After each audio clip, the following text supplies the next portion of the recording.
హల్లెలూయా. ఈరోజు వాక్య ధ్యానార్థమై ఒకటవ రాజుల గ్రంథము రెండవ అధ్యాయము మొదటి వచనం నుంచి చదువుకుంటే, మొదటి వచనం చదవాలి. దావీదునకు మరణకాలము సమీపింపగా అతడు తన కుమారుడైన సొలొమోనునకు ఇలాగ ఆజ్ఞయించెను. లోకులందరూ పోవలసిన మార్గంలో నేను పోవచ్చున్నాను, కాబట్టి నీవు ధైర్యం తెచ్చుకొని నిబ్బరం కలిగి నీ దేవుని యెహోవా అప్పగించిన దాన్ని కాపాడి ఆయన మార్గములను అనుసరించినలా నీవు ఏ పని పూనుకొనినను ఎక్కడ తిరిగినను అన్నిటిలో వివేకంగా నడుచుకొందువు. మోషే ధర్మశాస్త్రంలో రాయబడిన దేవుని కట్టడలను ఆయన నియమించిన ధర్మమంతటిని ఆయన న్యాయ విధులను శాస్త్రములను గైకొనుము. అప్పుడు నీ పిల్లలు తమ ప్రవర్తన విషయంలో జాగ్రత్తగా నుండి నా ఎదుట తమ పూర్ణ హృదయముతో పూర్ణ మనస్సుతో సత్యము అనుసరించి నడుచుకున్న ఎడలా ఇజ్రాయెల్ రాజ్య సింహాసనం మీద ఆసీనుడు ఒకడు నీకు ఉండక మారడని యెహోవా నన్ను గూర్చి ప్రమాణము చేసిన మాట స్థిరపరచును. హల్లెలూయా. ఈరోజు వాక్యపంశం కుమారుడు కలిగి ఉండవలసినవి.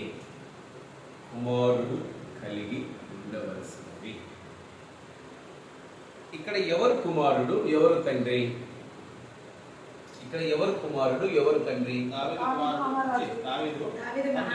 దావీదు మహారాజు తండ్రి సొలొమోను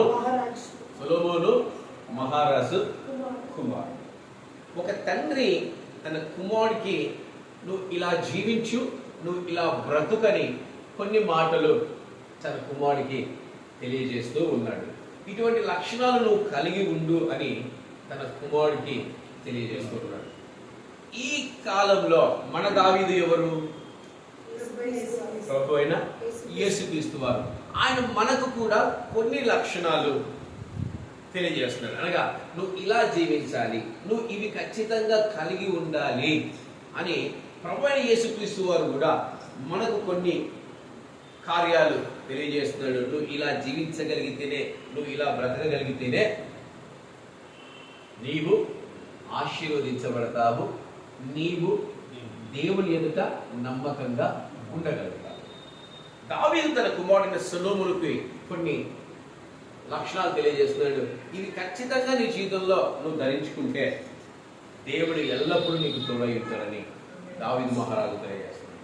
ఈరోజు కూడా ప్రభువైన యేసుక్రీస్తు వారు కూడా తెలియజేస్తున్నాడు, నాయనా మీరు నేను చెప్పిన వాటి అన్నింటినీ అనుసరించినలా తండ్రి నాకు ఎలాగ ఆయన తండ్రి అయ్యాడు, మీరు కూడా ఆయనకు కుమారులు అవుతారు, మీరు కూడా ఆయనకు బిడ్డలు అవుతారు, ఆయన కూడా మీకు తండ్రి అవుతాడు అని ప్రభువైన యేసుక్రీస్తు వారు తెలియజేస్తున్నారు. మరి ఎలాంటి మాటలు చెప్పాడు? ఒక కుమారుడు కలిగి ఉండవలసిన అసలు ఏంటి? తండ్రి అయిన దావీదు సొలొమోనుకి ఏం చెప్పాడో ప్రభువైన యేసుక్రీస్తు వారు కూడా మనకు అదే చెబుతా ఉన్నాడు. ఈరోజు ఒక 7 అంశాలు మీతో పంచుకుంటున్నాను. 3 పంచుకుంటాను. 7 అంటే సంతోషపడతారు అందరూ. 3 అంటే సంతోషపడరా? ఏమా 3 అంటే సంతోషపడరా? సరే 7 ఈరోజు మీకోసం 7 పంచుకుంటాను.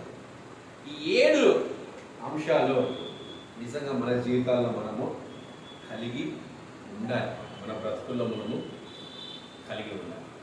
మొట్టమొదటిగా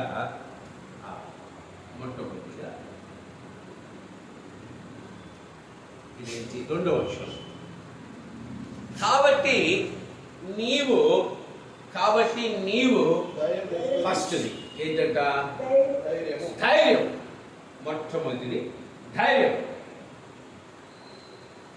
మొట్టమొదటి ఏంటి? ధైర్యం. నాకు ఈ బైబిల్లో ధైర్యం అనే మాటను చూస్తే నాకు ఒక వ్యక్తి గుర్తుకొస్తాడు. మీరు చెప్పండి ఎవరైతారు? సంసోను.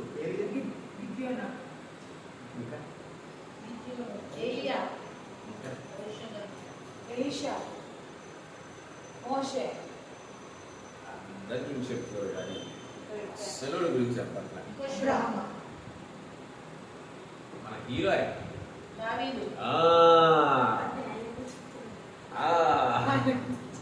బైబిల్లో సంసోను బలవంతుడు కనుక బాగా ఖండాలు ఉన్నాయి కనుక జిమ్ చేసేవాడి మనస్తత్వం చూడండి. ఎవరిని కొడదామా అనే ఉంటాడు. సంసోను పరిస్థితి అదే. ఎవరిని పడితే వాళ్ళని ఆడుకున్నాడు సంసోను. గాలి ఎముకతో 1000 మందిని చంపాడు. ఎందుకు? ఖండాలన్నోడికి ఎప్పుడు ఆలోచన ఎట్లుంటది? ఎవరైనా కొట్టాలి. బలహీనుడు ఆలోచన ఎట్లుంటది? ఎలా తప్పించుకోవాలా? బలహీనుడు ఆలోచన ఎలా ఉంటుంది? ఎలా తప్పించుకోవాలి? ఇప్పుడు ఈ బలహీన సిస్టర్కి ఈ బలవంత సిస్టర్కి ఏదో పోటీ పెట్టారు. ఇద్దరు సిస్టర్లకి ఏమనుకుంటుంది? 4 దెబ్బలు వేయాలా. ఏమనుకుంటుంది? ఎట్లా తప్పించుకొని నుంచి చేసుకోవాలా. దావీదు మహారాజును చూసినప్పుడు నాకు అదే అనిపిస్తుంది. ధైర్యం అంటే అతనే. బైబిల్లో ధైర్యవంతుడు ఎవరైనా ఉన్నారంటే నా దృష్టిలో ఆయన తర్వాతే ఇంకెవరైనా. 1 సమూయేలు గ్రంథము 17వ అధ్యాయము 34వ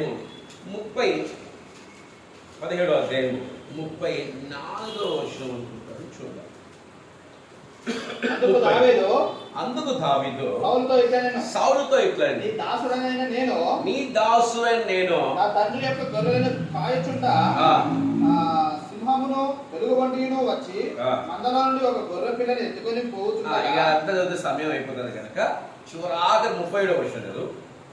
సింహము యొక్క బలము నుండి వెలుగుబంటి యొక్క బలం నుండి నన్ను రక్షించిన యెహోవా ఫిలిష్తీయుల చేతుల నుండి కూడాను నన్ను విడిపించునని చెప్పాను. అందుకు సౌలు, కొమ్ము, యెహోవా నీకు తోడుగా నుండుగాక అని దావీదుతో అనెను. ఇది అందరికీ తెలిసిన విషయమే. దావీదు మహారాజు ఎవరి గురించి చెప్తున్నాడు? అక్కడ తన గురించి చెప్తున్నాడు. తన గురించి సాక్ష్యం ఇస్తా ఉన్నాడు. ఈరోజు మన సాక్ష్యం కూడా మన జీవితాల్లో చాలా ప్రాముఖ్యం. తను అంటున్నాడు, ఎలుగుబంట్లు సింహాలు వచ్చినా కూడా నేను నా గొర్రెలను రక్షించడానికి వాటితో ఫైట్ చేసేవాడిని, నేను వాటిని జయించేవాడిని, వాటిని తరిమి కొట్టేవాడిని అని దావీదు మహారాజు తన గురించి సాక్ష్యాన్ని ఇస్తూ ఉన్నాడు. ఈరోజు మనకంటూ ఒక సాక్ష్యం ఉండాలి. మన జీవితాల్లో మనకంటూ ఒక సాక్ష్యం ఖచ్చితంగా ఉండాలి. మనకంటూ ధైర్యం ఉండాలి. ఈరోజు ఎవరి గురించి చెప్తా ఉన్నాడు? తన గురించి చెబుతూ ఇప్పుడు నేను ఒకరితో పోరాడబోతా ఉన్నా. ఎవరతను? గొల్లియాత్. ఎలా ఉంటాడు తెలుసా? నేను గొల్లియాత్ అంటే దావీదు మహారాజు వీళ్ళ ఎవరిలాగా వాళ్ళ ఇష్టం. ఆయనంత ఎత్తు, ఆయనంత ఇది. నిన్న మహబూబ్ నగర్ ప్రాంతం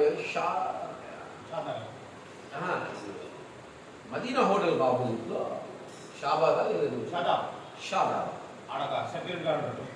కరెక్ట్ చెప్పాడు ఆయన. ఒక సెక్యూరిటీ గార్డ్ చూసాను. చూస్తున్నాయి ఖాళీ, భారతదేశంలో ఖాళీ రైట్ ఖాళీ పేరు రైట్ ఖాళీ పెట్టారు. ఆయన పేరు యాక్చువల్గా ఇంకొక పేరు. కానీ ఆయన ఎలా ఉంటాడు తెలుసా? ఆయన చూడాలంటే మనం ఇటు చూడాలి. ఇంకా ఎటు చూడాలా? ఇటు చూడాలి. ఒక వ్యక్తి చూసి ఇశ్రాయేలీయులు సైన్యం పారిపోతా ఉన్నారు. ఒక వ్యక్తిని చూసి ఇశ్రాయేల్ సైనికులంతా భయపడిపోతున్నారు. ఆ వ్యక్తి వచ్చి ఇశ్రాయేల్ సైన్యంతో ఛాలెంజ్ చేసి వెళ్ళిపోతా ఉంటే వీళ్ళు భయపడిపోయి పారిపోయేవారు లాగా ఉంటే, ఒక వ్యక్తి నేను వెళ్తాను నేను అతన్ని చేయిస్తాను అని తెలియజేస్తాను. ఈరోజు మన జీవితాల్లో గొల్లియాతు ఖచ్చితంగా ఉంటాడు. మన బ్రతుకులో గొల్లియాతు ఖచ్చితంగా ఉంటాడు. ఈరోజు నువ్వు గొల్లియాతును చూసి పారిపోయే వ్యక్తిగా ఉంటున్నావా? ఈరోజు గొల్లియాతును చూసి నువ్వు సడలిపోయి వణికిపోయే వ్యక్తిగా ఉంటున్నావా? ఒకసారి నిన్ను జ్ఞాపకం చేసుకో. అది ఆయన ఒక్కటే మాట అంటున్నాడు, జీవము కలిగిన సైన్యములకు అధిపతియగు యెహోవా అంటున్నాడు. ఆయన ప్రజలమైన మనం ఎందుకు భయపడాలి? ఆయన ప్రజలమైన మనం ఎందుకు భయపడాలి? ఈరోజు గొలియాతుని చూసి నీకు ఎందుకు భయం? నీ జీవితంలో ఒక గొలియాతు ఉంటాడు, నీ బ్రతుకులో ఒక గొలియాతు ఉంటాడు. నువ్వు గొలియాతుని చూసి భయపడితే ఎన్ని రోజులు భయపడతావు? ఎన్ని రోజులు నువ్వు భయపడే వ్యక్తిగా ఉంటావు. గొలియాతుని ఎదుట నిలబడినను దావీదు వలె కర్రలు పట్టుకొని పోవాలి. దావీదు వలె ఎవరు పట్టుకొని పోవాలి? దావీదు అక్కడికి 2 ఆయుధాలు తీసుకెళ్ళాడు. ఒకటి కర్ర, చేతిలో కర్ర. రెండోది రాయి. రాయి ఆ మిషన్ అంతా ఒకటే, వడిసెలన్నా ఆ రాళ్ళన్నా అంతా ఒకే దానికి ఒకటే ఆయుధం చెందుతుంది. ఓకేనా? సరే, 3 అనుకుందాం. ఒకటి కర్ర, రెండోది వడిసెలు, మూడోది రాయి. అబ్బా, 3 సరిపోయాయి. 3 మనకు సరిపోయినాయి. ఒకసారి ఆలోచించండి. ఈరోజు ఆ గొలియాతుని చూసి నువ్వు భయపడే వ్యక్తిగా ఎందుకుంటున్నావు? ఫస్ట్ ఆఫ్ ఆల్ నీకు ధైర్యం కావాలి. ఏంటి? నువ్వు ధైర్యం. ఈ నీ జీవితంలో వచ్చే సమస్యలు చూసి నువ్వు ఎందుకు భయపడుతున్నావు? నీ జీవితంలో వచ్చే శోధనలు చూసి నువ్వు ఎందుకు భయపడతా ఉన్నావు? అది గొలియాతు అంత గొప్పగా అయినప్పటికీ నువ్వు దావీదు వలె ధైర్యంగా ఉండాలి. దావీదు వలె ధైర్యంగా పోరాడాలి. నీ ఎదుట ఎంత గొప్ప సమస్య ఉన్నా, నీ ఎదుట ఎంత గొప్ప శోధన ఉన్నా, నీ ఎదుట ఎంత గొప్ప భయంకరమైన కార్యం ఉన్నా, నువ్వు దావీదు వలె ధైర్యంగా ఉండాలి. ఎట్లుండాలా? దావీదు వెనక సైన్యం లేదు. దావీదు వెనక సైన్యం లేదు. సౌలు అంటున్నాడు, నాయనా నువ్వు పోతే పోయిన యుద్ధానికి ఇవన్నీ ధరించుకొని పో. ఏవి? సామాను, ఒక కిరీటము, ఇవి అవి అవన్నీ. దావీదు ఏం చేశాడు? అన్నీ తీసి పక్కన పడేసాడు. ఇది నాకు వద్దే, నాకు వద్దే, వద్దు. ఒక్కడినే చాలు. ఎట్లా? ఒక్కడినే చాలు. ఒక్కడినే, ఒక్కడినే. అని ఆ ఒక్కడి వెనక ఎవరున్నారు తెలుసా? ఈ మాట అసలు ఆయన చెప్తున్నాడు చూడు, 36వ వచనం. నీ దాసులైన నేను ఆ సింహమును ఎలుగుబంటిని చంపితినే, జీవము గల దేవుని సైన్యములను తిరస్కరించిన ఈ సున్నతి లేని ఫిలిస్తీయుడు వాటిలో దాని వల్ల ఎంత తీసి పక్కన పడేస్తారంటే ఎవరు రావాడు అన్నట్టే. నేను పూజించే నా దేవుడు జీవము గల సైన్యములకు అధిపతి ఆయన. యుద్ధము యెహోవాదే అనే మాట అప్పుడే వచ్చింది. యుద్ధము యుద్ధము యెహోవాదే అనే మాట. ఎవరుంటారండి ఇలాంటి ధైర్యవంతుడు? సంసోన్లా కండలు ఉన్నాయా? ఉన్నాయా? ఈ భూ ప్రపంచం మీద అతి బలవంతుడు సంసోనే. ఇప్పటికి స్టిల్ బలవంతుడు సంసోనే. ఆయన కొట్టే వాళ్ళు లేరు, ఇంకా అయిపోయింది. అలాంటి సంసోనుకు బలం ఉంది కాబట్టి ఆయన ఫైట్ చేయగలిగాడు. ఈయనకేముంది తెలుసా? ధైర్యం ఉంది. ఏముంది తెలుసా? ధైర్యం. ఈ రోజు నీ ఎదుట గొలియాతును చూసి నువ్వు భయపడద్దు. గొలియాతు అంటే ఏంటి తెలుసా? సమస్య కావచ్చు, వ్యక్తులు కావచ్చు, నిందలు కావచ్చు, అవమానాలు కావచ్చు, అది ఏదైనా సరే, ఎలాంటి గొలియాతును చూసి నువ్వు భయపడదు. ధైర్యంగా ఉండడం నేర్చుకో. ఎట్లా? ధైర్యంగా ఉండడము నేర్చుకో. కింద వచనం 43వ వచనానికి వెళ్దాం. ఫిలిస్తీయుడు కర్ర తీసుకొని నీవు నా మీదికి వచ్చుచున్నావే, నేను కుక్కనా అని దావీదుతో చెప్పి తన దేవతల పేరిట దావీదును శపించను. అదే ఇప్పుడు ఏంటి ఈ కాలంలో? ఎత్తి నువ్వు సర్వనాశనం అవుతావని ఎవరైనా అన్ని వచ్చి మనం ఉందానండి, శాపం పెట్టింది, నాకు శాపం పెట్టింది. మనం భయపడేది శాపాలకు భయపడిపోతా ఉంటాం కదా, శాపాలకు భయపడిపోతా ఉంటాం కదా. దావీదు మహారాజు తిరుక్కున్నాడు శాపాలు. ఏం చేశాడు? తిరుక్కున్నాడు. ఈరోజు ఎవరైనా శాపం పెడితే అమ్మ ఈరోజు అన్నారు నా పిల్లలకి ఏమైపోతాదో, నా కుటుంబానికి ఏమైపోతాదో, వాళ్ళు శపించారు నన్ను. ఎవరి బిడ్డకు ఎవడు శాపం పెడుతున్నాడు? ఎవరి బిడ్డ మీద శాపం నెరవేర్చబడుతుంది. నువ్వు ఎవరి బిడ్డ తెలుసా? నీకు ఎవరి బిడ్డ తెలుసా? ఎవరి బిడ్డవి? యూదా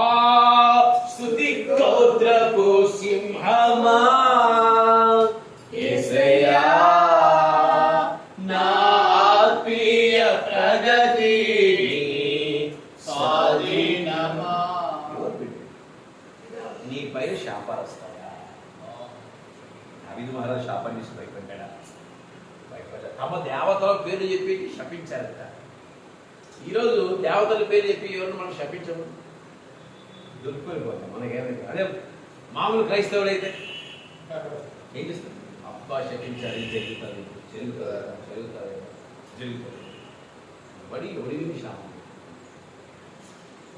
గొల్యాతులు శాపాలు పెడతారు, గొల్యాతులు శాపాలు పెడతారు. అది దావీదుకి ఏమి దావీదు మహారాజు భయపడలేదు. అక్కడ ధైర్యంగా ఉండండి. ఈరోజు మిమ్మల్ని ఎవరు శపించారంటే ధైర్యంగా ఉండండి. మిమ్మల్ని శపించారా? మీరు ధైర్యంగా ఉండండి. ఏ శాపము లేదు, ఏ శాపము నేను అంటే. ఎందుకంటే శాపాన్ని కొట్టివేసేవాడు నా ప్రభు అయిన యేసుక్రీస్తు. దావీదు చేతిలో ఏముంది? కర్ర ఉంది. దావీదు చేతిలో ఏముంది? మోషే చేతిలో ఏముంది? అహరోను చేతిలో ఏముంది? కర్ర. దేనికి సాదృశ్యం చెప్పారు? ప్రార్థన జీవితం. ఈరోజు నువ్వు ధైర్యం, నీ శత్రువును నువ్వు జయించాలంటే, నీ శత్రువు ఎదుట ముందు నువ్వు నిలబడాలంటే ఏం చేయాలా? ఏం చేయాలా? ప్రార్థన ఆయుధాన్ని పట్టుకోవాలి. దావీదు మొట్టమొదటిగా ఆ ప్రార్థించడానికి దావీదులో ఏముంది? ప్రార్థన చెయ్యాలంటే ఆ ధైర్యం ఉంది. ధైర్యం ఎక్కడి నుంచి వచ్చింది? ఎలా వచ్చింది? ఎలా వచ్చింది? దావీదుకి అంతటి ధైర్యం ఎక్కడిది? అంతటి ప్రార్థన తత్వం ఏ విషయంలో? ఆయన ఎందుకు అంత బలంగా నిలబడ్డాడు?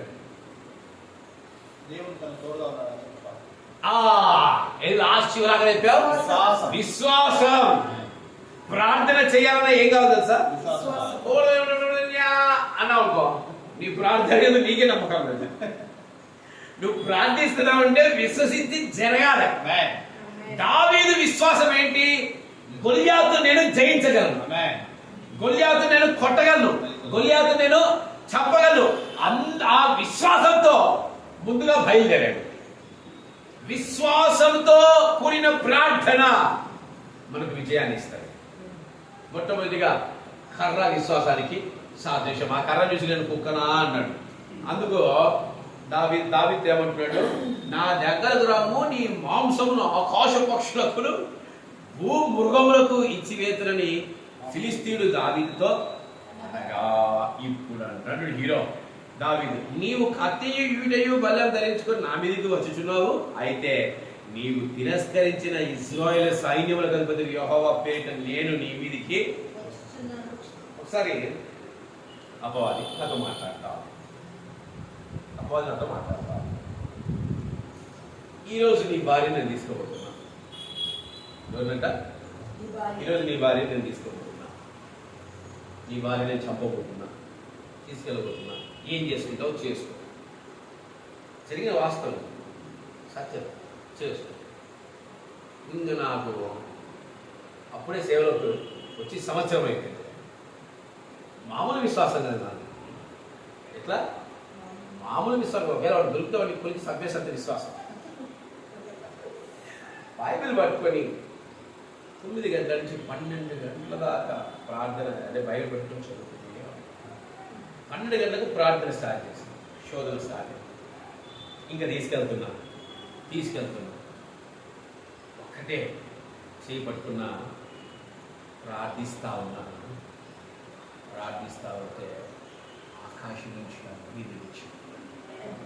అగ్ని దిగి వచ్చి కాలుస్తుంది. అపవాది అంటాడు, నన్ను కాలుస్తుంది, వదిలిపెట్టు, నా చేయి వదిలిపెట్టు. ఆ దురాత్మ అంటుంది, నన్ను కాలుస్తుంది అగ్ని, ఆకాశం నుంచి దిగి వచ్చింది, నన్ను అగ్ని కాలుస్తుంది, నన్ను వదిలిపెట్టి వెళ్ళిపోతా, నన్ను వదిలిపెట్టి నేను వదిలిపెట్టాను. ఇప్పుడు నన్ను వదిలిపెడితే నేను ఎప్పుడు రానుగా సైతానాన్ని వదిలేసాను. మనము దాన్ని ఎదిరించాలంటే, గొల్యాతుని ఎదిరించాలంటే మనలో విశ్వాసం ఉండాలి. ఆ విశ్వాసంతో ప్రార్థన వేరే విధంగా ఉంటుంది. మనం ప్రార్థించడానికి ఎందుకు జవాబు భావించే విశ్వాసంతో మనం ప్రార్థన చేసేవారిగా మనము ఉండాలి. అది గుర్తుపెట్టు. రెండవదిగా, అదే టాపిక్ వస్తే మళ్ళీ సమయం పోయింది. రెండవదిగా ఆయన చేతిలో ఉంది, ఇది చూద్దాం. ఈ దినమున యెహోవా నిన్ను నా చేతికి అప్పగించును, నేను నిన్ను చంపి నీ తల తెగవేతును. ఇశ్రాయేలులో దేవుడు ఉన్నాడని లోక నివాసులందరూ తెలుసుకున్నట్లు నేను ఈ దినంలో ఫిలిష్తీ యొక్క కళేబరములను ఆకాశ పక్షులకు భూముఖంలోకి ఎత్తాను. అప్పుడు యెహోవా కత్తి చేతను ఈడ చేతను రక్షించేవాడు కాడని ఈ దండు వారందరూ తెలుసుకుందరు. యుద్ధమో యుద్ధమో యుద్ధమో. రెండవదిగా ఇక్కడ మనం చూడవచ్చు ఆయన్ని ఎక్కడ 40వ వచనంలో తన కర్ర చేత పట్టుకొని ఏటి లోయలో నుండి 5 సన్నని రాళ్ళు ఏరుకొని తన యుద్ధ ఉన్న చిక్కములో నుంచుకొని వడిసెల చేత పట్టుకొని ఆ ఫిలిష్తీయులను చేరారు. రెండవదిగా వడిసెల ఏంటన్నా ఏంటమ్మా ఆ వడిసెల ఏం పెడతాం మనం? ఏం పెడతామమ్మా? రాయి పెడతాం. రాయి పెట్టి రాయి తీసుకుంటాం. రాయి పెట్టి రాయి తీస్తాం. రెండవదిగా వడిసెలగా దేవుని వాక్యము. ఏంటినైనా దేవుని వాక్యం. మనకు ధైర్యాన్ని ఇచ్చేది దేవుని వాక్యం. ఆ దేవుని వాక్కు ఎవరి దగ్గర ఉంది? చెప్తున్నాడు, నా దేవుడే యుద్ధం చేస్తాను, నా దేవుడే నిన్ను ఓడించగలడు, నీ మాంసాన్ని ఆకాశ పక్షులకు వేస్తాను రా వలియాదు అంటున్నాడు. వాక్. ఈరోజు దేవుని వాక్కు నిజంగా గత వారమంతా దేవుని వాక్యం మన దగ్గర ఉంది.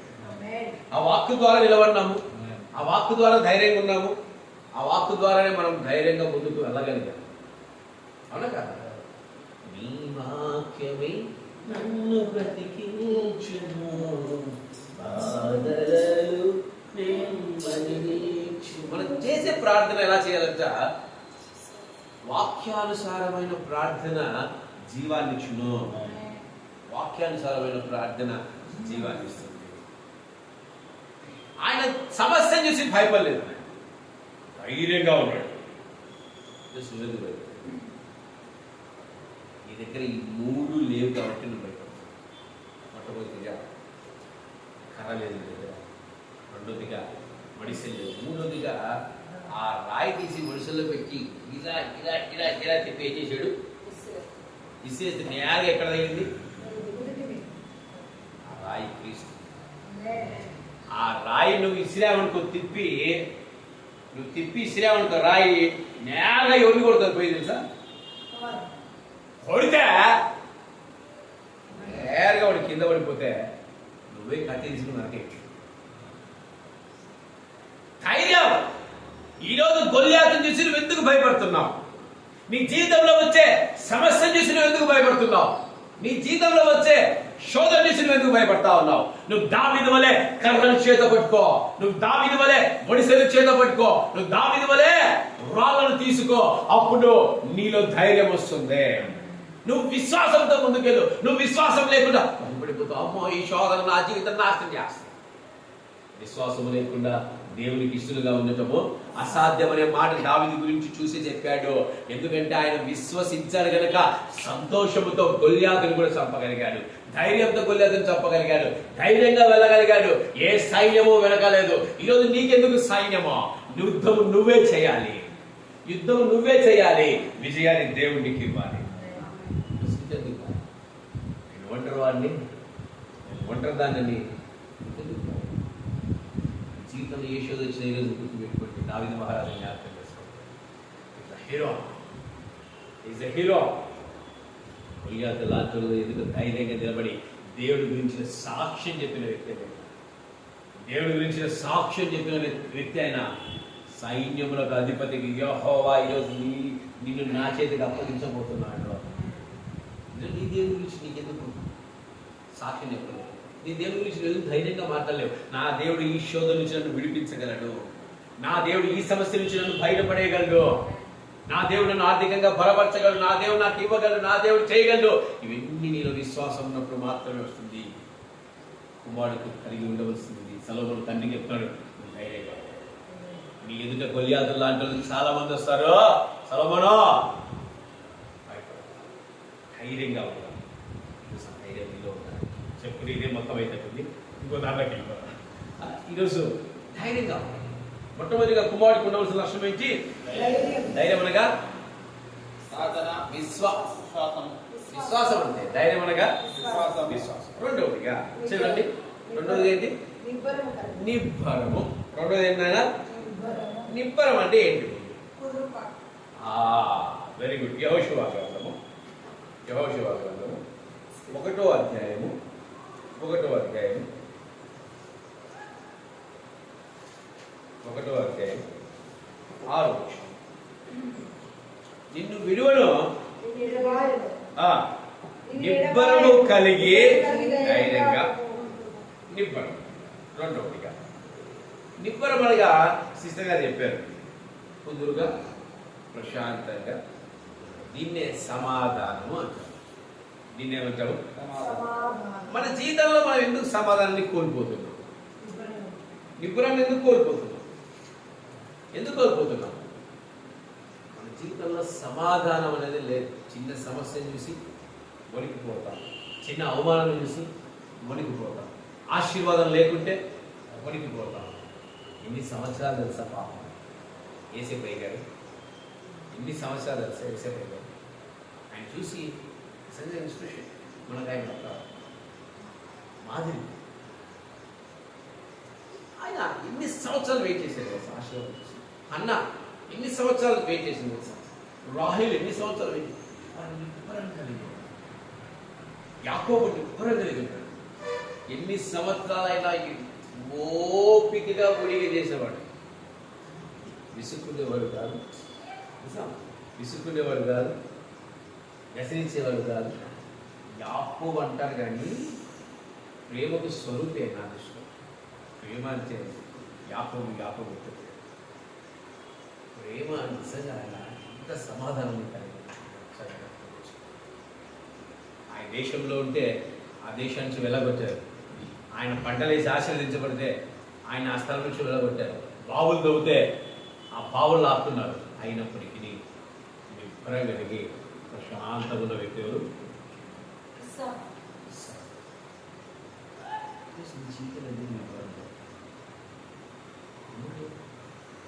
మీరు సమాధానం క్రీస్తు లేనప్పుడే, సమాధానంగా క్రీస్తు లేనప్పుడే నీకు నిబ్బరం ఉండదు.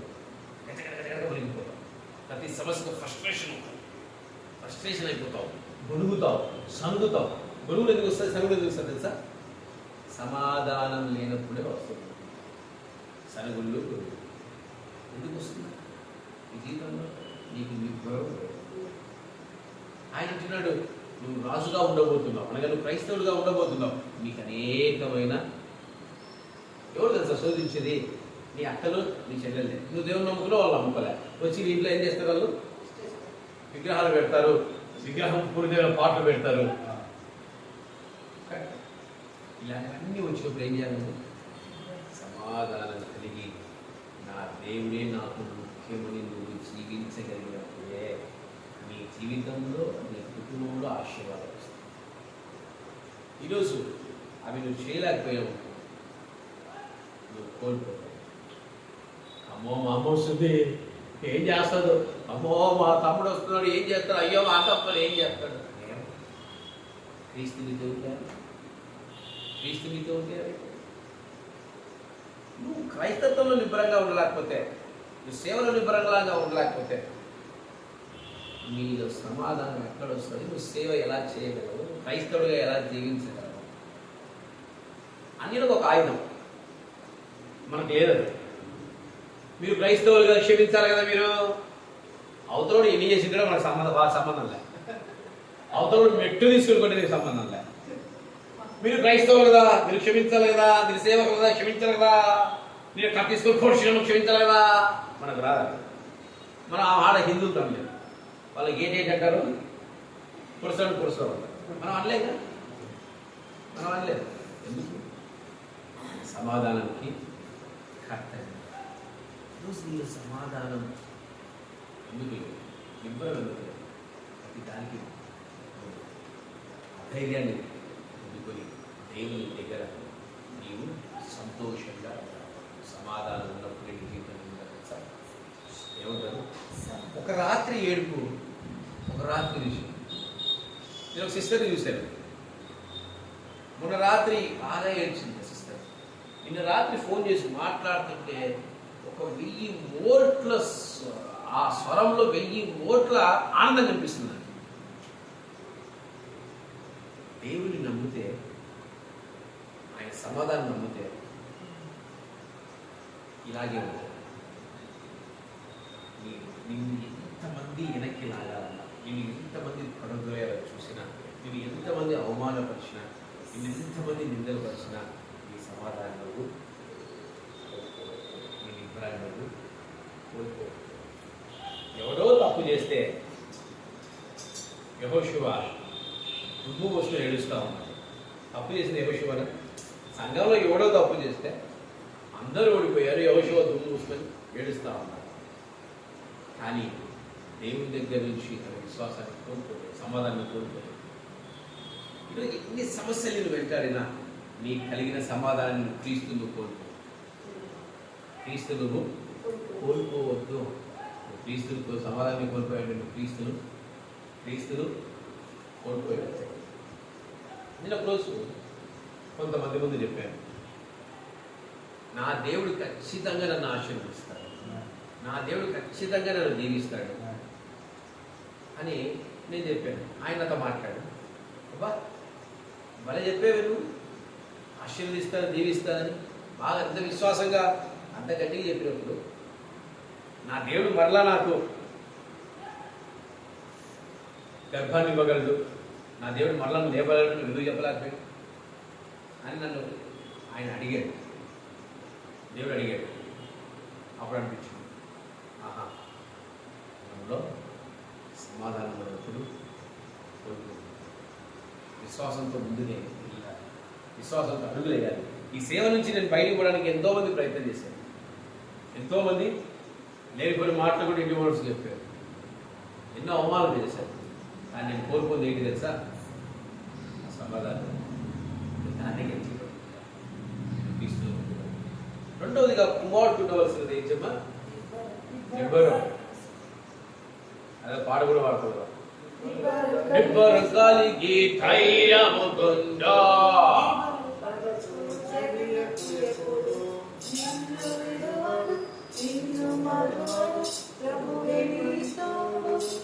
హల్లెలూయా హల్లెలూయా. నిబ్బరం కలిగినారా? ఉన్నారా? నిబ్బరం కలిగినారా? నిజంగా ఉన్నారా? ఈరోజు నువ్వు నిబ్బరం కలిగి లేకపోతే నువ్వు వ్యర్థం. దేవుడు నీతో ఉండడం నువ్వు అనుకుంటే వ్యర్థం. ఎన్ని శ్రమలు వచ్చినా సమాధానంతో నా దేవుడితో నేను ఉంటాననేది నీ విశ్వాసం. కనుక రెండవదిగా నిబ్బరం. మూడవదిగా చూడండి, వెరీ గుడ్ మ్యాన్. మూడవదిగా అప్పగించిన దాన్ని కాపాడుకోవటం. యోహాను సువార్త 17వ అధ్యాయము, యోహాను సువార్త 17వ అధ్యాయము 4వ వచనం. చేయటకు నీవు నాకు ఇచ్చిన పని నేను సంపూర్ణంగా నెరవేర్చి, అప్పగించింది కాపాడుకోవటం. తండ్రి అయిన దేవుడు ప్రభు అయిన యేసుక్రీస్తు వారికి ఒక పనిని అప్పగించాడు, అవునా కదా? ఆ పనిని శ్రద్ధగా చేసి ఆ పనిని ముగించాలి, దాన్ని కాపాడుకోవాలి. ఈరోజు దేవుడు నీకేమి ఇచ్చాడు? నీకేం అప్పగించాడు? మందిరాన్న, కుటుంబాన్న, ఆత్మీయ జీవితాన్న, నీకు ఏది అప్పగించాడు? ఏ బాధ్యత నీకు ఇచ్చాడు? ఏ దాన్ని నీకు అప్పగించాడు? ఆ అప్పగించిన దాన్ని నువ్వు ఎలా కాపాడుకోవాలి? ఎలా కాపాడుకోవాలి? ప్రభువైన యేసుక్రీస్తు వారు తనకు అప్పగించిన బాధ్యతను ఎలా కాపాడాడు? ఎలా కాపాడాడు? అలా చెప్పాలి. చూడండి 8వ వచనం. మీకు అది ఎంత తప్ప అర్థం కాదు. చదవాలా? నీవు నాకు అనుగ్రహించి ఉన్నావనియు నీ వలనే కలిగి ఉన్నవి వారు ఇప్పుడు ఎరిగి ఉన్నారు. నేను వారి కొరకు ప్రార్థన చేసి ఉన్నాను, లోకము కొరకు ప్రార్థన చేయుటలేదు. నీవు నాకు అనుగ్రహించి ఉన్నవారు నీ వారైనందున వారి కొరకే ప్రార్థన చేయుచున్నాను. నీ అప్పగించిన దాన్ని కాపాడుకోవాలంటే ఏం చేయాలి? ప్రార్థన. నీ ఆత్మీయ జీవితాన్ని కాపాడుకోవాలంటే ఏం చేయాలి? నీ కుటుంబాన్ని కాపాడుకోవాలంటే ఏం చేయాలి? నీ సంఘాన్ని కాపాడుకోవాలంటే ఏం చేయాలి? ప్రార్థన, ప్రార్థన, ప్రార్థన. ఈరోజు దేవుడు నీకు ఏం అప్పగించాడు? నీ భార్యను అప్పగించాడా? నీ భర్తనికి అప్పగించాడా? వాళ్ళ కొరకు నువ్వేం చేయాలి?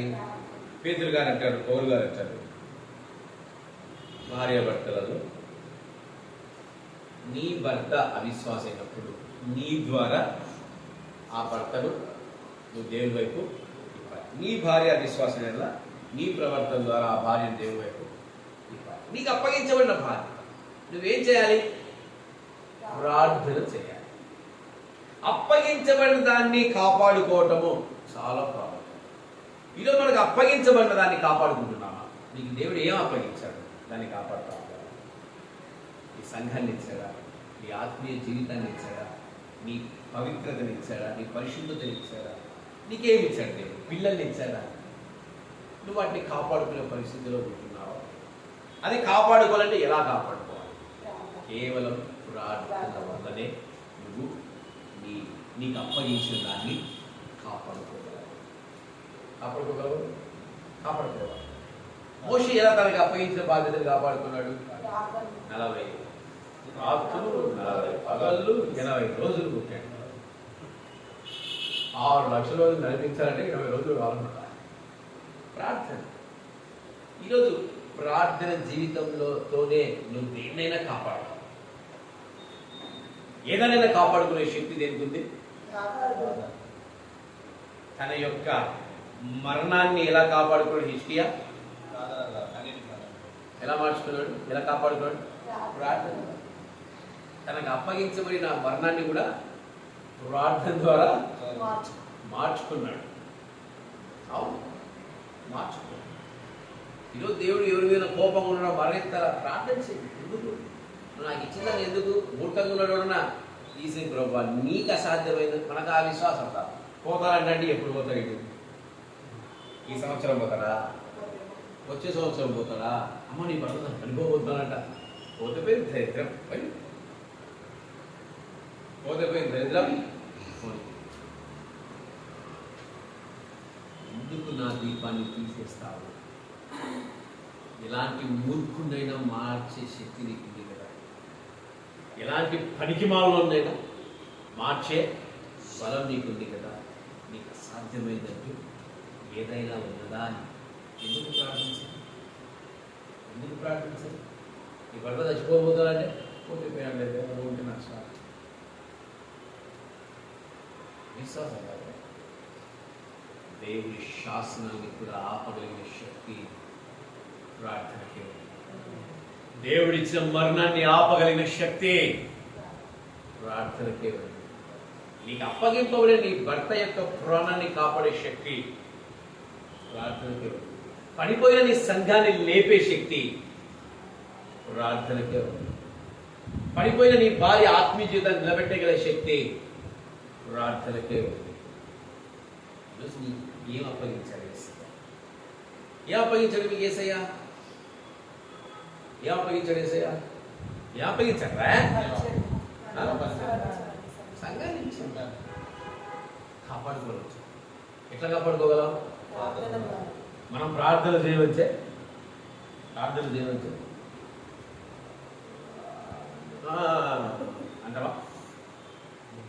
అంటావా? నిద్రాసక్తులమా? కళ్ళు మూసుకోబోతుంది కదా. నిద్రాసక్తులు చేయాలి. ఇన్ని ప్రార్థన చేస్తే మనం అంతా కాపాడుకోగలం. ఎవరికైనా శోధన ఉందంటే దాన్ని కాపాడుకునే, దాన్ని ఆపే శక్తి ప్రార్థన. రోజు నీకు అప్పగింపబడిన దాన్ని కాపాడు. ఆ రోజు సొలొమోనుకి ఏం అప్పగించబోతున్నాడు దేవుడు? మందిరాన్ని కట్టే ధన్యత ఇచ్చాడు దేవుడు. దాన్ని సొలొమోను కాపాడుకున్నాడు. మందిరాన్ని కట్టాడు. ఈరోజు నీ మందిరాన్ని కట్టుకో, దాన్ని కాపాడుకో, శ్రమపడు. మందిరాన్ని కట్టేదాని గురించి చెప్పాను, గుర్తుందా? ఈ మందిరాన్ని నువ్వే కట్టేది. ఎలా కట్టాలి? 3 రకాల అనుభవాలతో కట్టాలి. అని మర్చిపోయారో మన అప్పుడు జ్ఞాపకం తీసుకుంటాం. నీకు అప్పగింపబడిన బాధ్యతని సక్రమంగా నిర్వర్తించాలంటే మూడవదిగా ప్రార్థన. మొట్టమొదటి ఏంటి చెప్పండి? ధైర్యం అనగా రెండవదిగా నిబ్బరం అనగా మూడవది ఎలా? నాలుగవదిగా చూద్దాం. ఆయన మార్గములను అనుసరించి అబ్బా దేవునికి స్తోత్రం.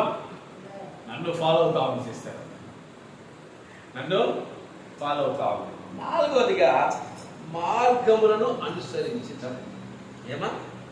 మార్గము అనుసరించటం. మన దాంట్లో గొప్పగా నేను చెప్తా ఉన్నాను సిస్టర్ గారు, అబ్బా మిహాన్ నీలాగే కొడుతున్నాడు, మిహాన్ నీలాగే ఆరాధిస్తా ఉన్నాడు, మిహాన్ నీలాగే పిచ్చి శాసనం చేస్తా ఉన్నాడు.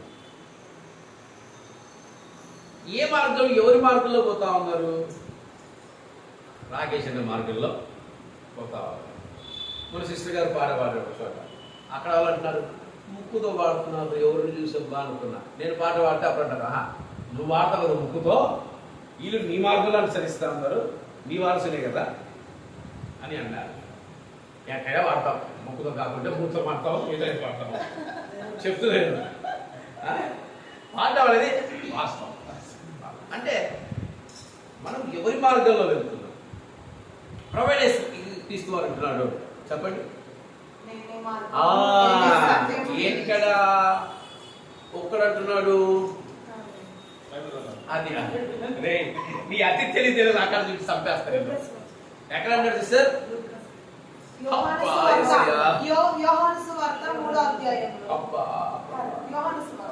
యోహాను సువార్త 14:6 మరి నువ్వు బైబిల్ అని పోగొట్టుకున్నావు నువ్వు. అనగా ఏం చెప్తున్నాడు? మార్గం. ఈరోజు మనం ఎవరి మార్గంలో నడవాలి? ఎవరి మార్గంలో మనము నడవాలి? చెప్పండి, ఎవరి మార్గంలో నడవాలి? పరిశుద్ధ పౌలు అంటున్నాడు, నేను క్రీస్తు మార్గంలో నడిచిన ప్రకారము మీరును నా మార్గంలో. దాని అర్థం అదే. క్రీస్తు మార్గం అంటే ఏంటి? క్రీస్తు మార్గం అంటే ఏంటి?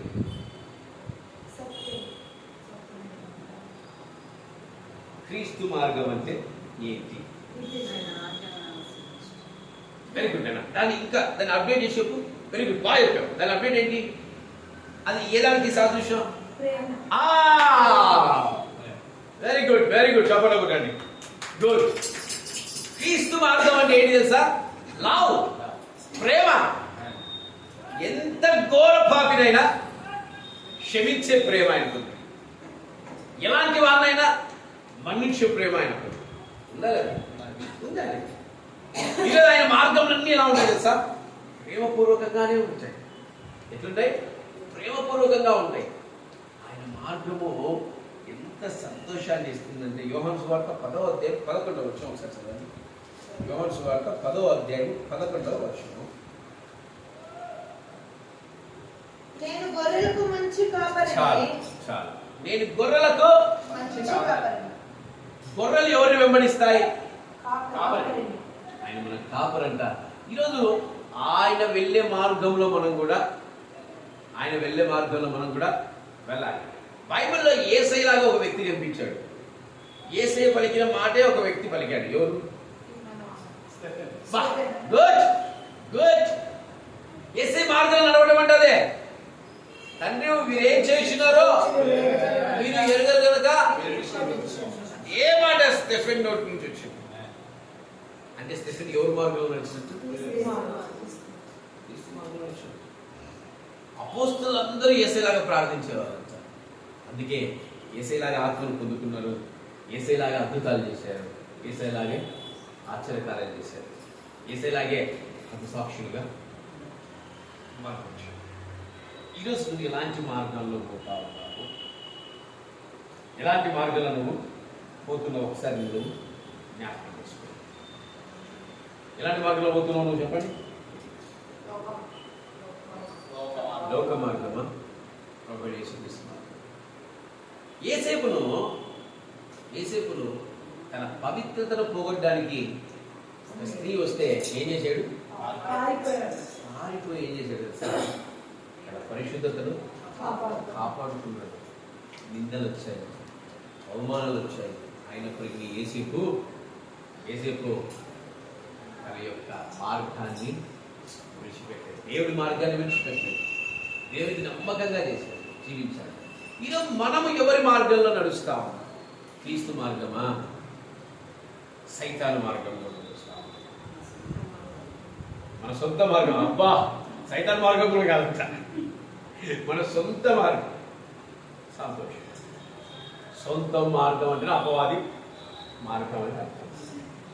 చాలా మంది తమ సొంత మార్గాల్లో నడుస్తూ దేవుడు మాతో ఉన్నాడు, దేవుడు మాతో ఉన్నాడు, దేవుడి కార్యాలు ఆయన జరుగుతున్నాయి అనుకుని ఒక అపోహలో జీవిస్తున్నారు. కానీ సౌలులాగా దేవుడి మార్గాల్లో నడుస్తున్నామా అనే సంగతిని గ్రహించడానికి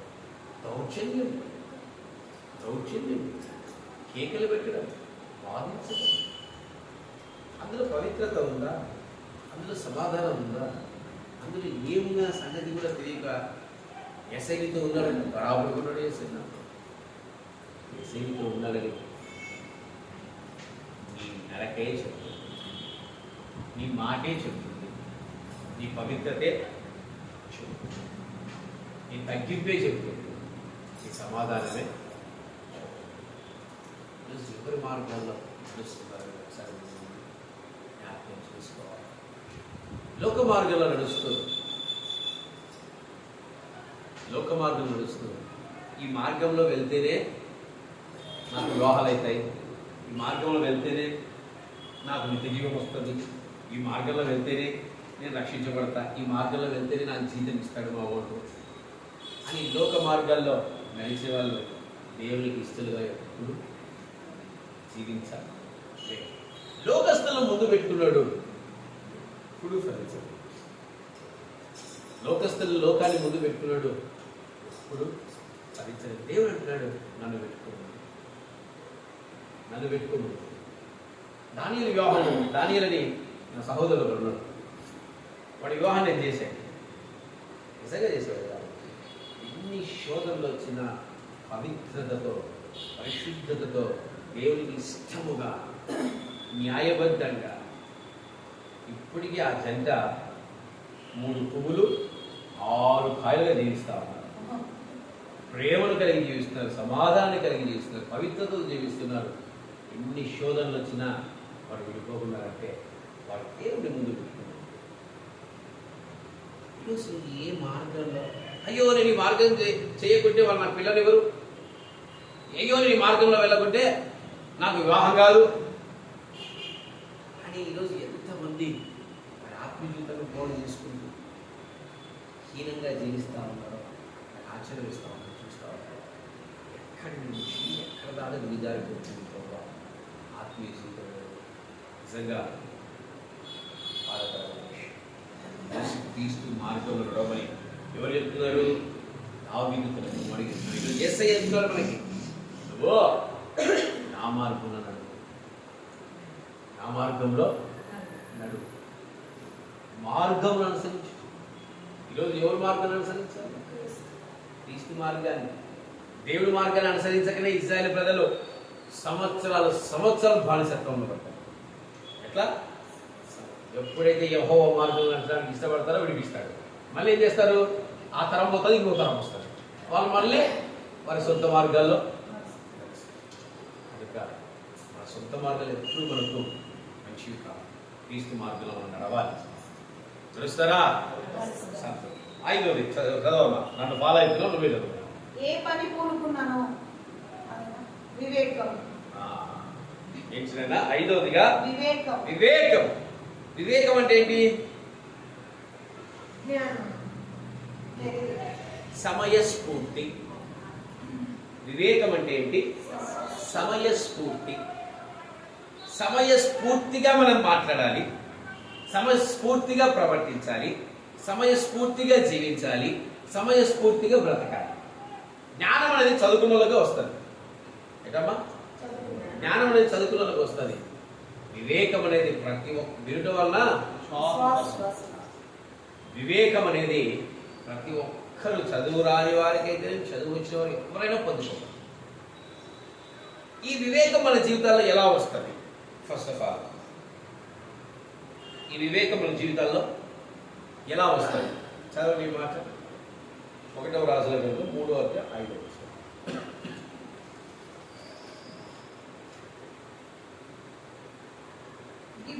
గిబియోనులో యెహోవా రాత్రి వేళ స్వప్నమందు సొలొమోనుకు ప్రత్యక్షమై, నేను నీకు దేని నిచ్చుట నీకు ఇష్టమో దాన్ని అడగమని దేవుడు అతనితో సెలవీయగా, ఎట్లా వచ్చింది అంటే ఈ యెహోవా దర్శనం ఆయనకి ఎలా వచ్చింది? యెహోవా దర్శనం ఆయనకి ఎలా వచ్చింది? ఏమనిపించాడు? దాన్ని మనం మార్చి మన భాషలో చెప్పాలంటే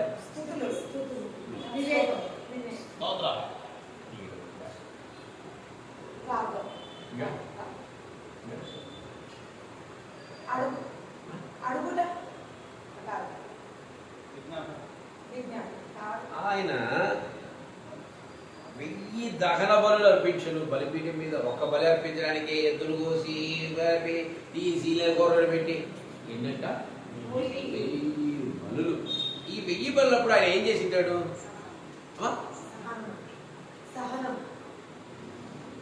అదే చెప్పారు, అన్నీ చెప్తాడు.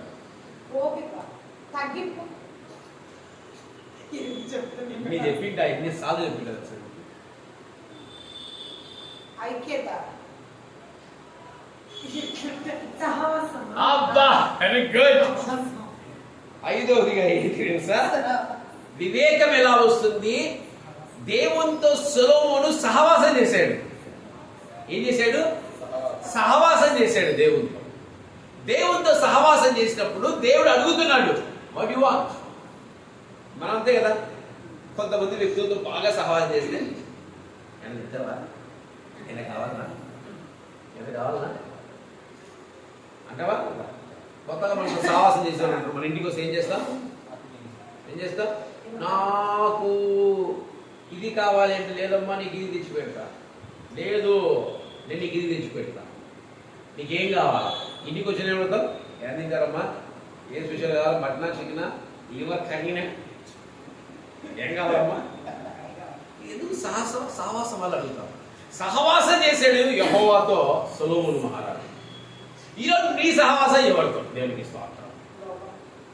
లోకంతో, అమ్మా మొబైల్తో, లోకస్తులతో, లోక ఆశలతోనా, లోక కోరికలతోనా, ఎన్నో క్షీర సుఖాలతోనా, ఎన్నో ఎన్నో. దేవుడు అంటాడు, నీకు వివేకం రావాలంటే ముందుగా నువ్వు దేవునితో సహవాసం చెప్పడు. దేవుడితో వాట్ యు వాంట్? అప్పుడు సొలొమోను మహారాజు ఏమడిగాడు?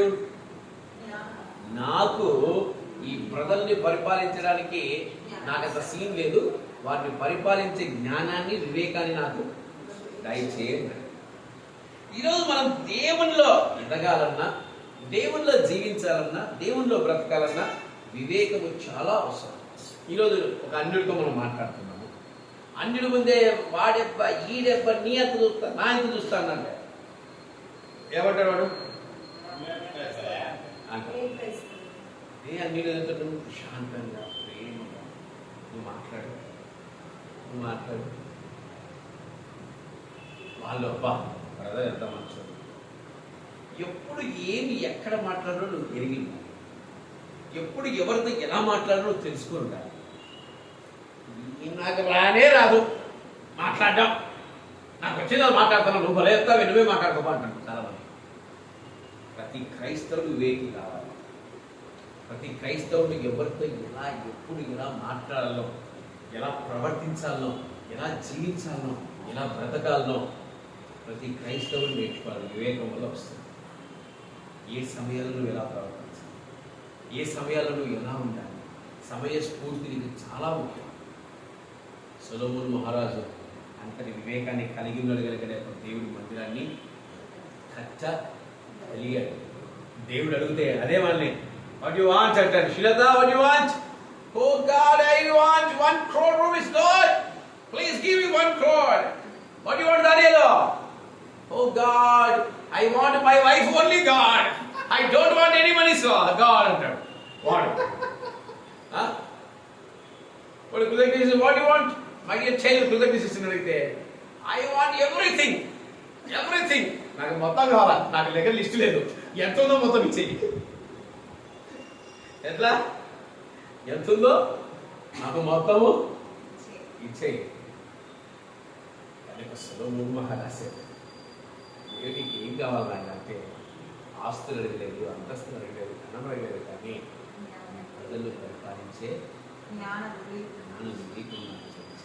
సమయస్ఫూర్తితో ఆయన ప్రవర్తించాలి. కనుకనే విద్యుడు పోలు వేసుకో ప్రాక్రంగల బలాఢ్యుడాన్ని ఇక్కడ ధాన్యాలను వాడిని ఇచ్చి చేసి ఇప్పుడు పోయి చేసి లివర్ మాసం పట్టుకొస్తాడు, డబ్బులు వాడివే. ఎందుకు ఒరే పరాక్రంగల బలాఢ్యుడా నీ వంటి వాళ్ళు లేదంటే అయిపోయింది సచ్చింది కొరంగా. అవునా? కానీ విద్యుడు ఆ మాటకు ఒప్పోగిపోలే. దేవా నేను పరాక్రమంతో బలాత్మని కానే కాదయ్యా, నేను నీతో ఉన్నా, నాతో చుట్టావు, నాతో నువ్వుంటే వీళ్ళంతా ఇస్రాయేల్ ప్రజలు ఎందుకు బాధపడతారు, ఎందుకు దుఃఖపడతారు? నేను నా 3 సార్లు అడుగుతా, 3 సార్లు వచ్చి అప్పుడు ఆలోచిస్తా. ఇదే ఎప్పుడు ఎలా ప్రవర్తించాలో ఎరిగినవాడు. దావీదు మహారాజు శత్రువు వస్తే జల్లు కాసుకుంటే పిచ్చోల్లాగా డ్యాన్స్ చేసి వెళ్ళిపోయాడు. ఒకసారి ఎలా చంపుతారు, వివేకం తప్పించుకుంటారు ఆయన అక్కడి నుంచి. అవునా కదా?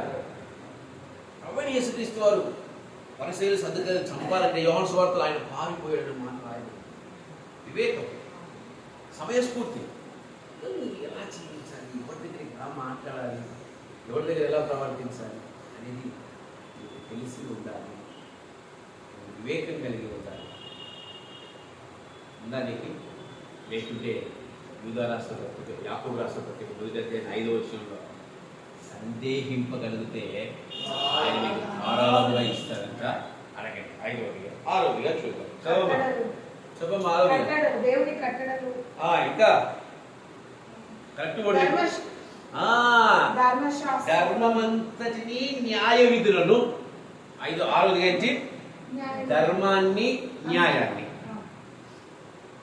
యోబును ఏమంటున్నారు తెలుసా? న్యాయవంతుడు అంటున్నాడు. ఏమంటారు? న్యాయవంతుడు. ప్రభువైన యేసుక్రీస్తు వారి దగ్గరికి వచ్చినప్పుడు ఆ ధనవంతుడు ఏం చెప్తున్నాడు? ధర్మం చేయి, నీకు కలిగిన దాన్ని అమ్మేసి ధర్మం చేసి నాద కాదు. ఈరోజు ధర్మాన్ని న్యాయ విధులను అనుసరించాలి. నా సొంత మార్గంలో నడుస్తా, నా సొంత ఇష్టంగా నడుస్తా అంటే కాదు.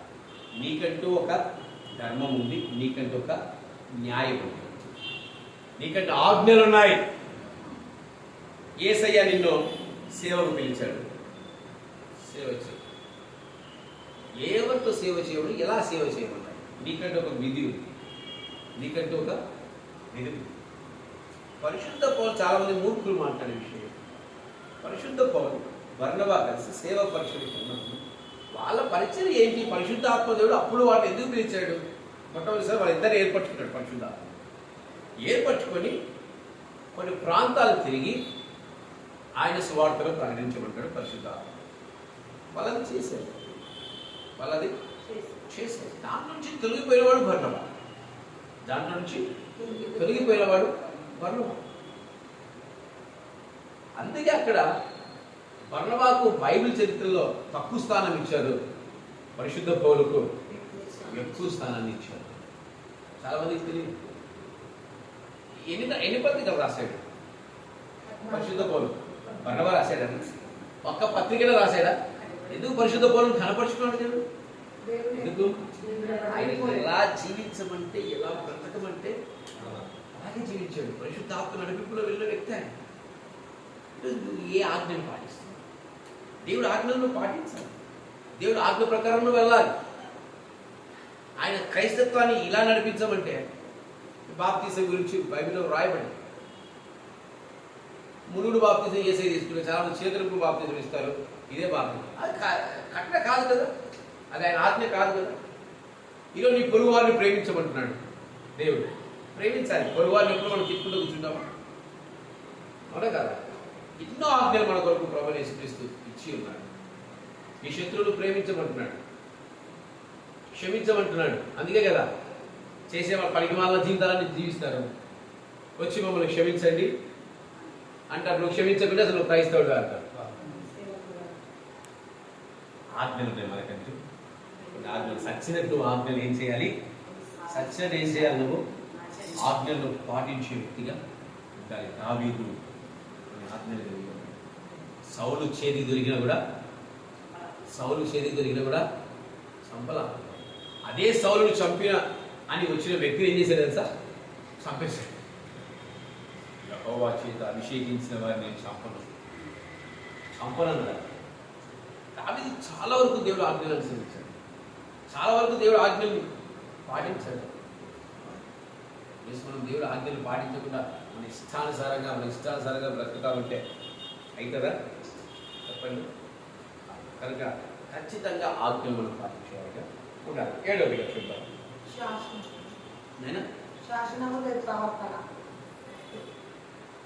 నీ పిల్లల ప్రవర్తన విషయము. 7వదిగా ఏంటి? నీ పిల్లల ప్రవర్తనను గమనించాలి. ఎవరి ప్రవర్తన గమనించాలమ్మా? యోబు గ్రంథము 1వ అధ్యాయము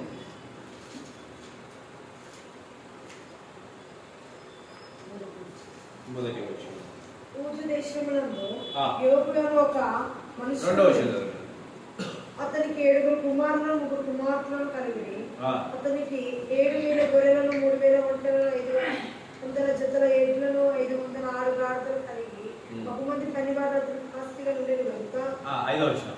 వారి విందు దినములు పూర్తి కాగా యోబు తన కుమారులు పాపము చేసి తమ హృదయంలో దేవుడిని దూషించునేమో అని వారిని పిలువనంపించి వారిని పవిత్రపరిచి అరుణోదయమున లేచి వారిలో ఒక్కొక్కరికి నిమిత్తమై దహన బలులు అర్పించుతూ వచ్చాను. ఇంతకంటే గొప్పవాడు భూమి దేవుడు. తన పిల్లల ప్రవర్తన విషయంలో జాగ్రత్త పడువాడు ధన్యుడు.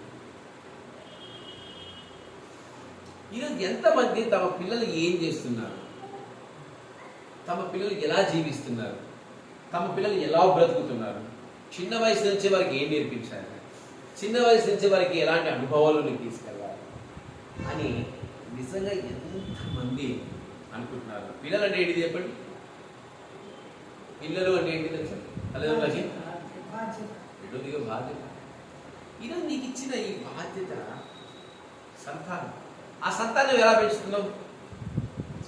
16 ఏళ్ళు వస్తానే 18 ఏళ్ళు వస్తానే అమ్మా టాటా బాబాయ్ అని బ్యాగ్ తగిలిసుకుని జంపయ్య వారిగా పెంచుతున్నారా? చిన్న వయసు నుంచి దేవుడి యందు భయభక్తులు కలిగి నీ పిల్లలను పెంచుతున్నావా? నీ పిల్లలకు దేవుని పరిచయం చేస్తున్నావా? నీ పిల్లలకు దేవుడిని కార్యాల్లో పెంచుతున్నావా? చిన్న వయసు నుంచి ప్రార్థన నేర్పిస్తున్నావా? చిన్న వయసు నుంచే వారిని ఏం చేస్తున్నారో గమనించాలి. పిల్లలు ఎవరి దగ్గర ఉంటున్నారు, ఎక్కడ ఉంటున్నారు, ఏం చేస్తున్నారు, ఎలా ఉంటున్నారు అన్నీ గమనించాలి.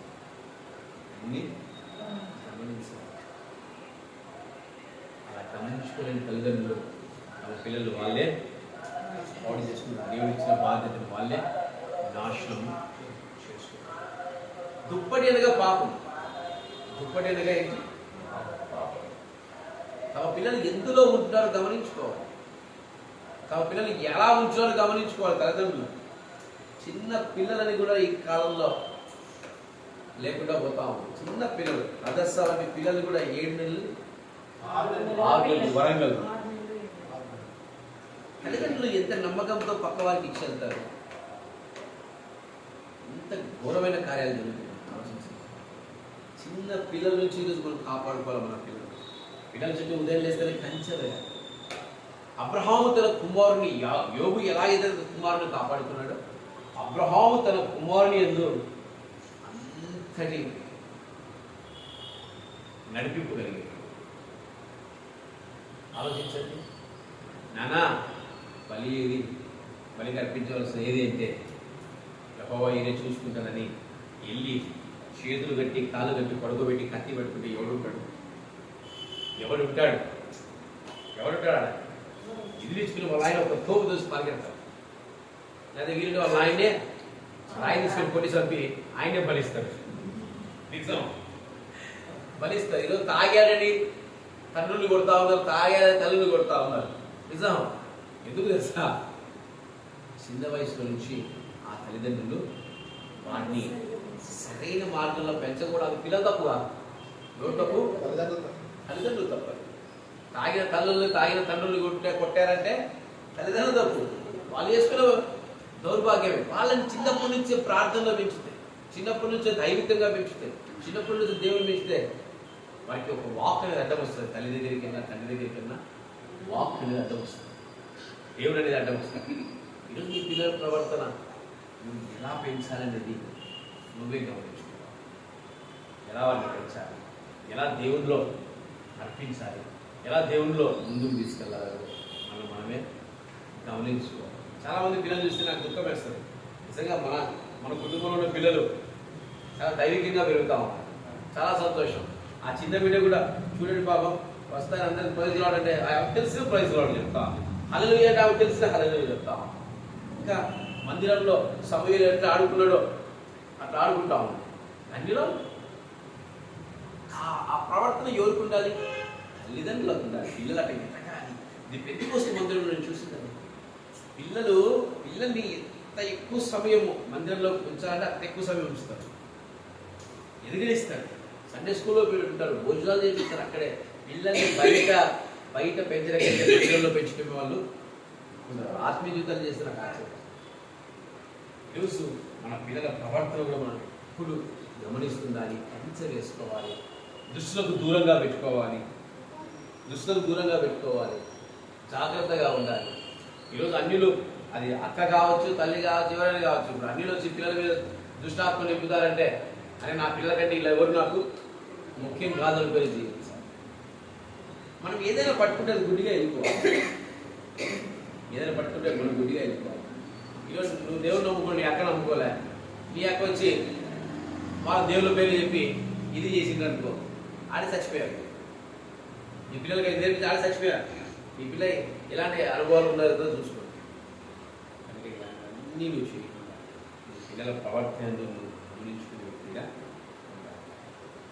జీవితం యోగులా ఉండాలి. దావీదు మహారాజు లాగా ఉండాలి. పిల్లల విషయంలో నేను చెప్తున్నాను, పిల్లల విషయంలో ఎవరు కాంప్రమైజ్ కావాలి. తల్లిదండ్రులు పిల్లల విషయంలో అస్సలు కాంప్రమైజ్ కావాలి. మీరు ఎలా దేవుళ్ళు పెంచాలనుకుంటున్నారో పెంచండి, భయభక్తులతో పెంచండి, శ్రద్ధగా పెంచండి. సామెతల గ్రంథం ప్రతి తల్లిదండ్రులు చదవాలి. సామెతల గ్రంథము ప్రతి తల్లిదండ్రులు చదవాలి. తన పిల్లలు ఎలా పెంచాలో దేవుడు చాలా స్పష్టంగా రాసి పెట్టాడు. కనుక తల్లిదండ్రులు చదవండి సామెతలు, పిల్లలు అలా పెంచాడు. అందరూ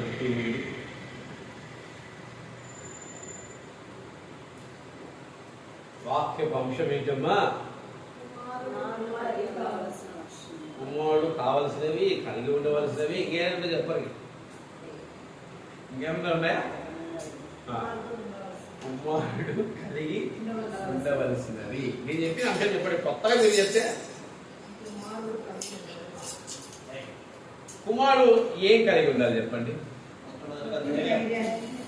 ధైర్యాన్ని కలిగి ఉండాలి. ఇప్పుడు కుమారులు అంటే ఎవరు? మీ పిల్లల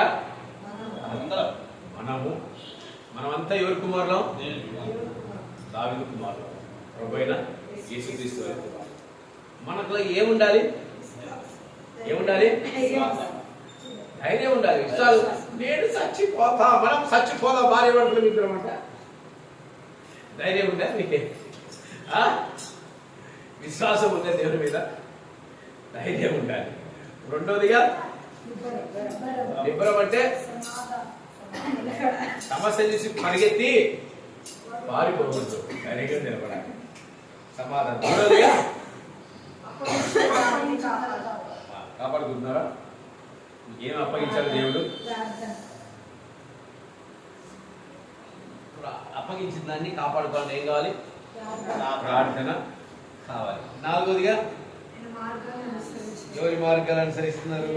ఎలా అనుసరించగలరు? ఆయన మార్గాలు ఎలా అనుసరించగలరు?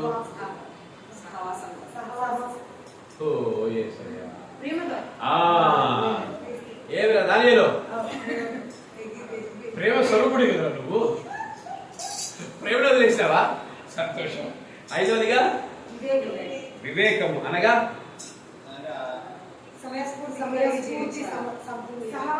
సహవాసం. ఆరవదిగా అనగా ఆజ్ఞలు అనుసరించుట. ఏడవదిగా పిల్లల ప్రవర్తన అనగా బాధ్యతగా బాధ్యతగా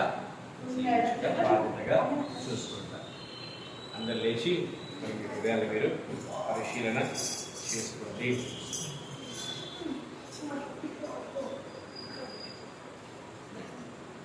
అందరూ మీ హృదయాలు మీరు పరిశీలించుకోవాలి.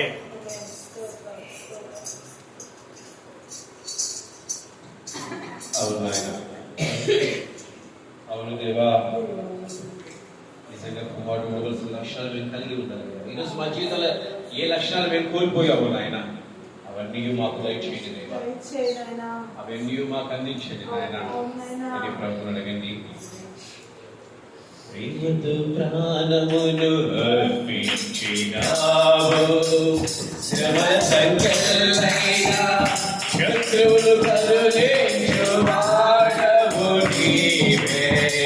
శూరులు నీ ఎదుట వీరులు కారన్నడు, జగతిని జయించిన జయశీలుడా.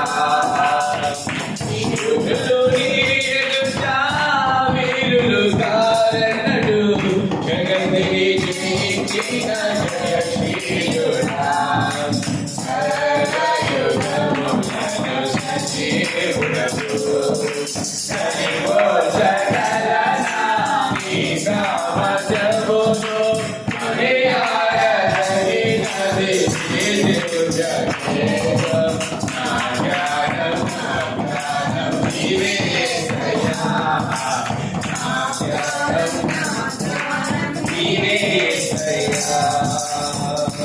సమస్త మహిమ ఘనత మన ప్రభు అయిన యేసుక్రీస్తుకే కలుగును గాక.